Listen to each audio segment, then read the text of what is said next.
This is it, my final makes video of 2022. Hi, my name is Sarah and welcome to my channel, which is all about sewing and styling a handmade wardrobe. I have a lot to share with you today, so let's just get right to it.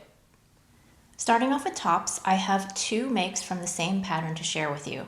This is the Victory Patterns Frances T. I've made it several times before, and I just used the pattern that I had used previously, which was the size 0. For both of my versions, I did the crew neck with the long sleeve, and I shortened the sleeves by 3 inches.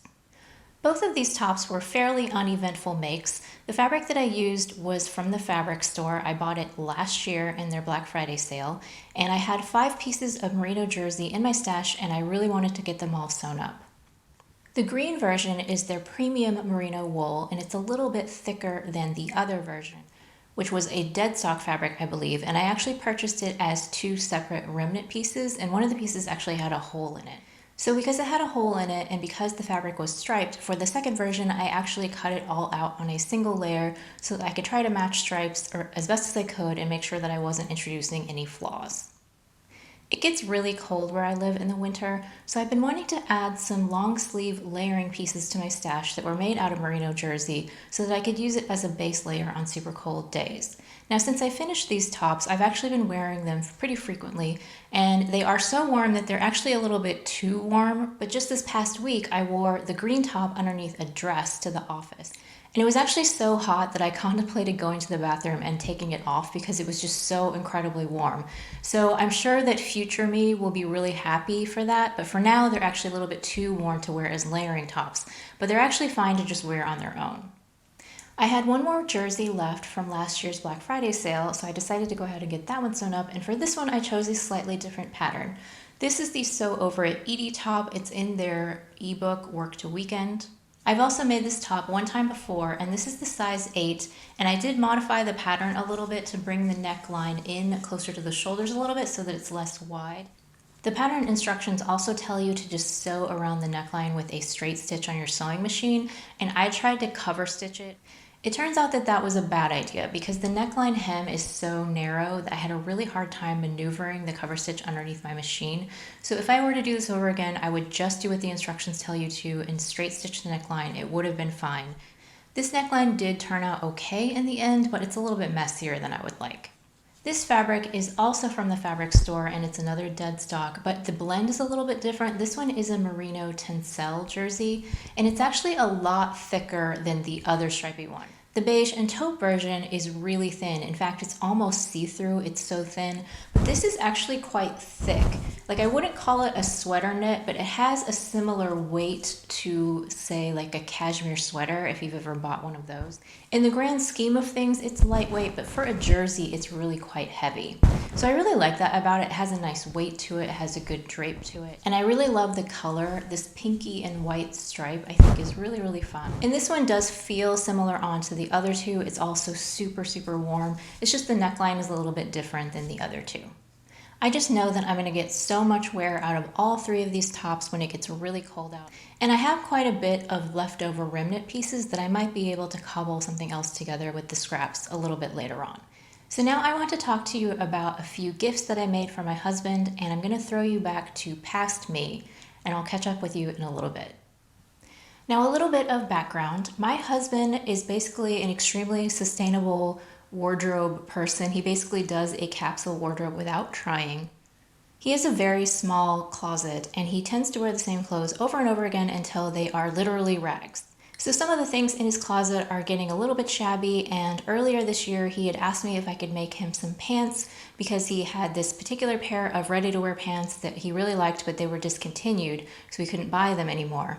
So earlier in the summer, I had made him a pair of Thread Theory Jutland pants, and I modified that pattern extensively to make it more like his ready-to-wear pants. And I will link that video up above and in the description box in case you want to check it out. So at that time, when I made him the first pair, he asked me if I could make a whole wardrobe of those pants for him. So I decided that it was time to get out the pattern and make a second pair for winter.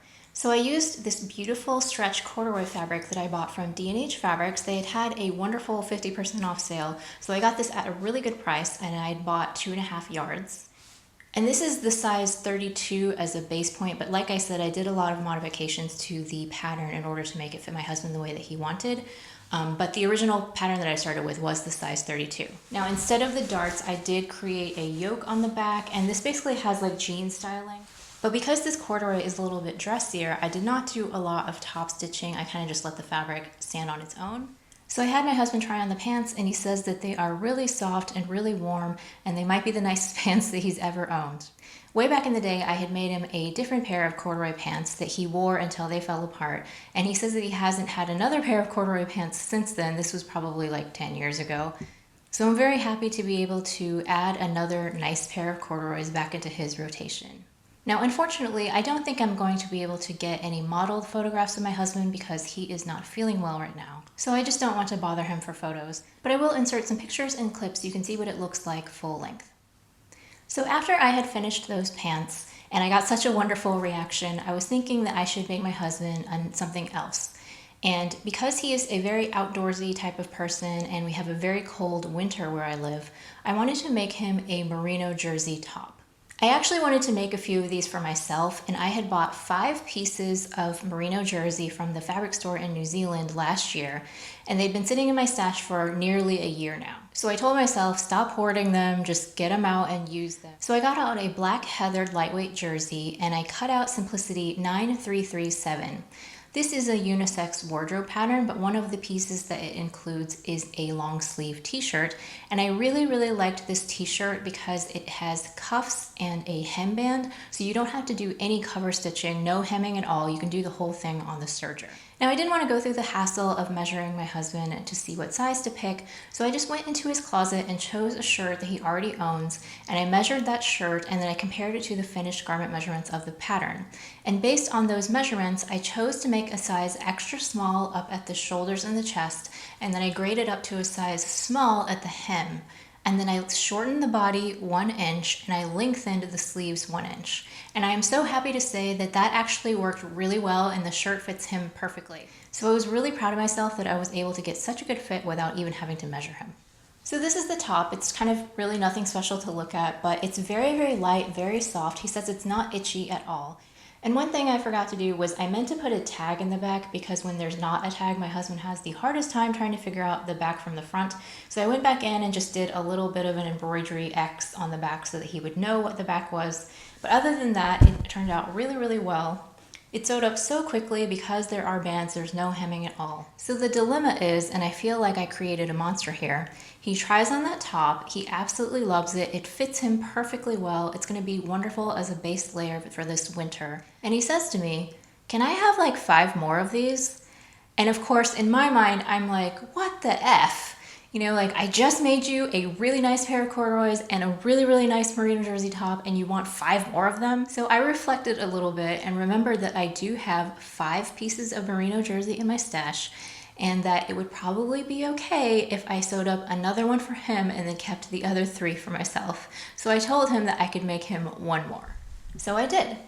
This one is their premium merino jersey. The other one I think was a dead stock that's not available all the time, but this is their premium merino line from the fabric store, and it's in the Marsala color. It's a beautiful, beautiful shade of red. I had a really hard time letting go of this one, but I was trying to be generous, and also I have plenty of red tops in my own wardrobe already. So this is the exact same Simplicity pattern, and this time I did remember to put a little tag in the back so that he can tell the back from the front. And this fabric is a little bit heavier than the other one. The other one's slightly thinner, and it actually was called lightweight jersey. This one is just a tad heavier, but it's not super thick by any means. It's not like a sweater. So those are the pieces that I made for my husband for his birthday. Okay, we're back in the present, and I hope that you enjoyed seeing the gifts that I made for my husband. I want to talk about the Hey June Handmade Evans blazer. First of all, I forgot to mention that for my merino jersey tops, that was on my fall plans sewing list, and this was also on my fall plans list. This jacket is made out of a burgundy Ponte fabric that I got from Style Maker last year, and I've really been wanting to add a knit blazer to my wardrobe because I think it just fits my lifestyle a little bit better, a little bit more of that casual look. Now the Hadrian handmade pattern, technically on the sizing chart, I should have cut out a size 2, but when I looked at the projects, they all looked like they were pretty close fitting, and I wanted my blazer to be a little bit oversized so that I could layer it very easily over other pieces of clothing. So I went ahead and sized up to a size 6. And I think that that was actually perfect. I'm really happy with the way that this fits. It is a little bit more oversized, easier to layer, but it's not baggy. I did end up shortening the sleeves 2 inches because I have really short arms, and I did a full bicep adjustment of 3/4 inches on this jacket. When I was reading reviews and looking at projects on Instagram, it did seem that a lot of people found that the sleeves were really close fitting, and I wanted to be able to layer. So I'm really happy that I took the time to do a full bicep adjustment, and I'm very happy with how the sleeves came out. So because this was my first time sewing this particular pattern, I didn't want to do anything too fancy as far as finishing off the seams, so I just serged them and pressed them open, and I sewed up the fabric with a straight stitch on my regular sewing machine because my understanding is that you can sew Ponte like it's a woven fabric. It doesn't really need the stretch. This is a jacket, it's not like a close-fitting dress or anything, so I wasn't too worried about popping seams. I did have one major issue with the instructions, and that was for how to attach the facing shoulder seams to the jacket shoulder seams. I just thought that the instructions were kind of unclear. It was kind of one of those things where it says to go back to step 11 and repeat what you did for the jacket. But I just couldn't figure out how I was supposed to do that, and I actually ended up doing it wrong initially. So when I got to the very end of the blazer, the collar was hanging funny and it didn't look right on, and I thought I had a disaster on my hands. But eventually the light bulb went off and I figured out that I had attached the facing to the shoulder seams incorrectly. I unpicked it, I redid it, and then it like magically laid perfectly. So I will say that I think that the instructions for that particular step could have been clearer, but otherwise it was fairly simple to put together. Even the welt pockets went together pretty easily. Now, I did not particularly like working with this fabric. It is a really nice quality Ponte. I believe it's a rayon-based Ponte, but it did not press well. And I tried everything. I tried using steam and a pressing cloth. I tried using my clapper, but no matter what I did, I just could not get the seams to press flat. And so my pockets don't lay as nicely as I would like, and the collar isn't quite as crisp as I would like, but I think it's just the nature of the fabric, and I've learned to live with it. I debated when I finished the jacket whether or not I should go ahead and put on the buttonhole, because my machine often messes up buttonholes, and because this was a knit fabric, I was a little bit nervous about if it was going to work. And I never wear my blazers buttoned anyway, so I seriously debated whether I would just sew on the button and just leave off the buttonhole and people wouldn't notice. But in the end, I decided that that was silly and I should just put in the buttonhole. So I used the knit buttonhole function on my sewing machine, which I've never actually used before, and to my delightful surprise, it actually worked perfectly. There were no issues whatsoever, so I was very, very happy about that. The sewing gods must have been smiling upon me that day. So I have already worn this blazer to work and I really like it. I think that the fit is pretty much perfect for me. It's very comfortable to wear. And the only reason that I wouldn't necessarily think about making another one is because I'm not sure that I really like the shawl collar style. I don't hate it, but I think that I might just prefer a notched collar. And since I finished this one, I've actually made another blazer out of a woven fabric, and I think I might just prefer the process of that a little bit better more than the knit blazer. So we'll see if I end up making another one in the future, but right now I don't have any plans to. By the way, I'm not actually going to be talking about that woven blazer just yet because I haven't had time to take pictures. You're just going to have to wait for the new year to find out more about that one. So these last two projects, I'm not going to lie to you, I have a lot to say about them. Let's talk about the Vicky Sews Cheryl first. So I'm a Vicky Sews brand ambassador, and I'm obligated to sew up one of their patterns a month and share it on Instagram. So I did receive this pattern for free in exchange for doing that. I was originally going to make something else, but when I decided to download the Cheryl coat, I just have been wanting to make a quilted coat for probably over a year now, and I finally decided to just go ahead and do it and take the plunge. And I'm so glad that I did because it was a wonderful experience. So I pulled out an unfinished quilt. So I used to be an avid quilter. I have an embarrassing number of unfinished quilt projects that I really need to get out of my house at some point. And one of the projects was a Quilt As You Go blanket that I had started using 2 different fabric lines from Denise Schmidt, her Flea Market Fancy line and Chickapee. And I had quilted a couple of long panels with strips of the fabric, very, very simple but very colorful. And I thought that it would be a good candidate to use that quilt for a quilted coat because it would be easy to repurpose those panels and cut them out for the pattern pieces. So I did have to do a little bit of work to make that happen. So the front panels did fit perfectly on my pre-quilted fabric. I had no issues with that, but the back wasn't wide enough. So I did join 2 panels on the back with a joining strip, just using the regular quilt as you go method, and then I was able to cut out the back piece. Then I did not have enough quilted panels left to do the sleeves, so I actually had to go ahead and quilt new pieces for the sleeves. But that was pretty simple because I already had several strips of the fabric sewn together, but they had not been quilted yet. So I just got out some of my batting and a backing fabric and quilted straight lines that were big enough to fit my sleeve pieces on. And then I was able to cut those out, and then that was it. I was ready to sew. Now I did have some issues with the welt pocket instructions. Vicky Sews uses photographs for their instructions, and unfortunately in the pattern pictures, the lining fabric and the outer fabric are very, very similar in color. They might even be the same fabric, I'm not quite sure. But I couldn't tell the difference in a lot of the pictures, which was the front and which was the back. So when I'm trying to figure out the welt pocket, I had a really hard time interpreting what they wanted me to do, because I couldn't see from the pictures what was the right side and what was the wrong side.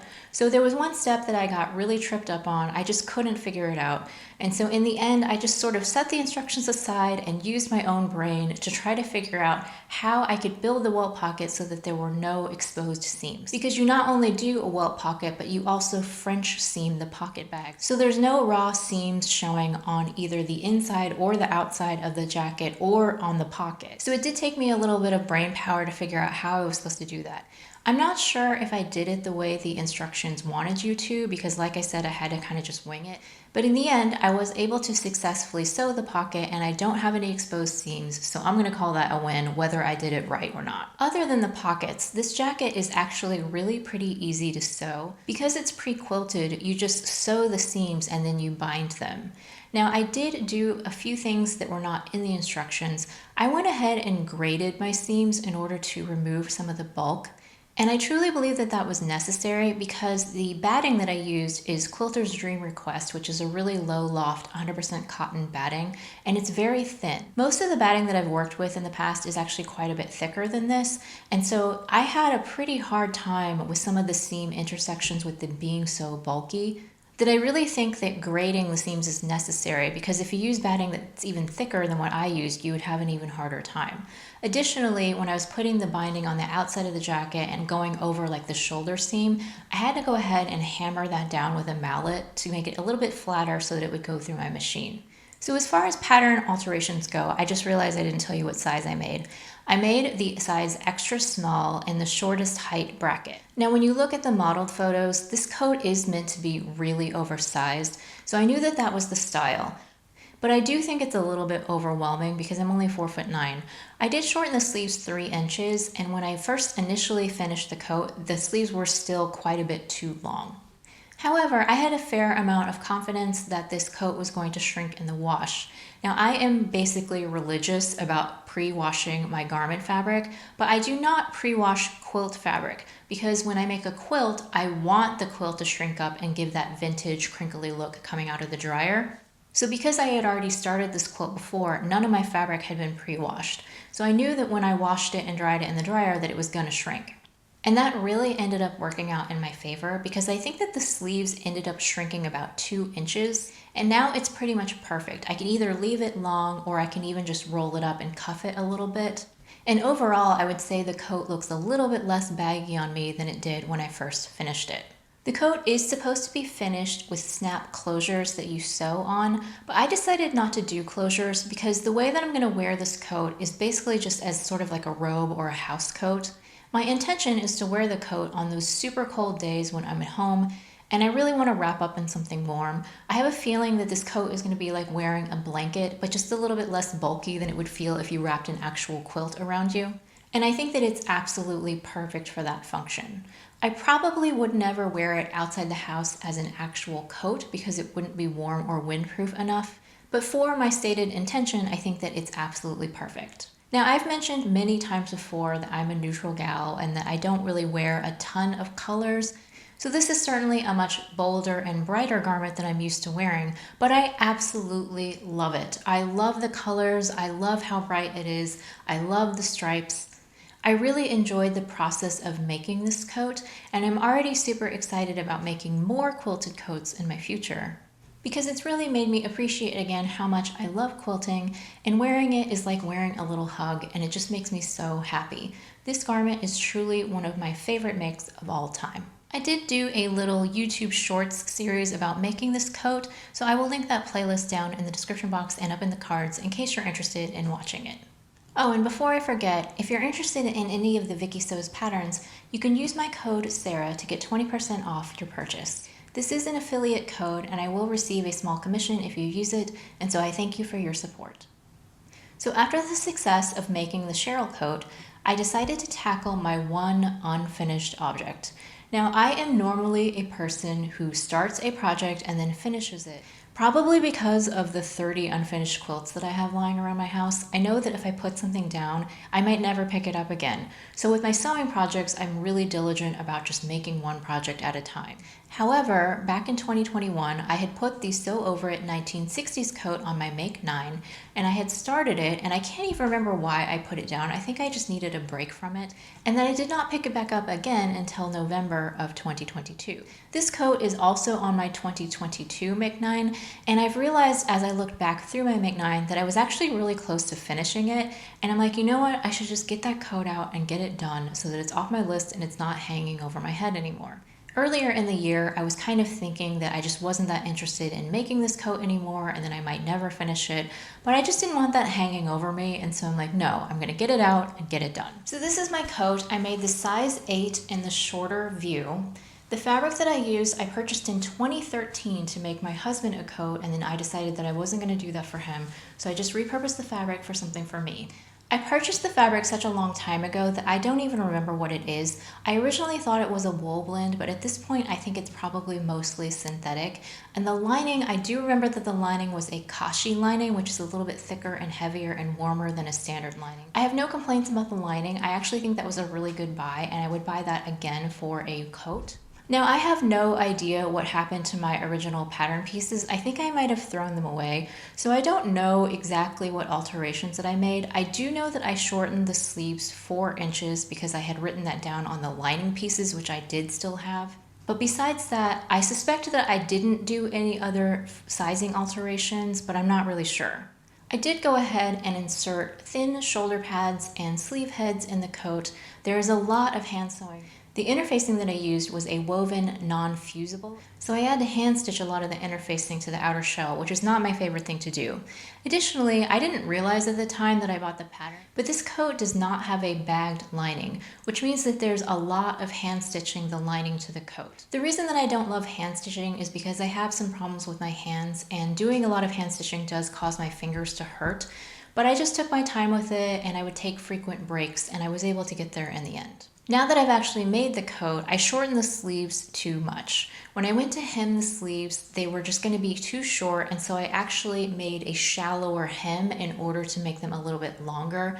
And that actually caused a few problems because you do hand stitch the lining hems to the sleeve cuffs, and so I tried to kind of fold everything down a little bit more to make them longer, but the lining kind of pulls a little bit inside the sleeve. Now when the coat is not on the body, you can kind of tell that it pulls, but when you're actually wearing it, I don't think it's too noticeable. So I definitely made a mistake in my initial pattern adjustments. I should not have shortened the sleeves as much as I did. Also, the fit of the coat is actually more of a close fit than I would expect. It really fits more like a jacket than a coat. For example, there's no way that I could wear that coat over this sweater. It would just be too thick and bulky and I wouldn't be able to move. So in retrospect, I probably should have sized up to a 10 or maybe even a 12 just to give myself a little bit more room as an actual coat. The way that it is now, I can only wear very thin layers underneath, and that really limits what time of year that I can wear it. It's actually a little bit awkward because the coat is fairly close fitting and it's very cropped.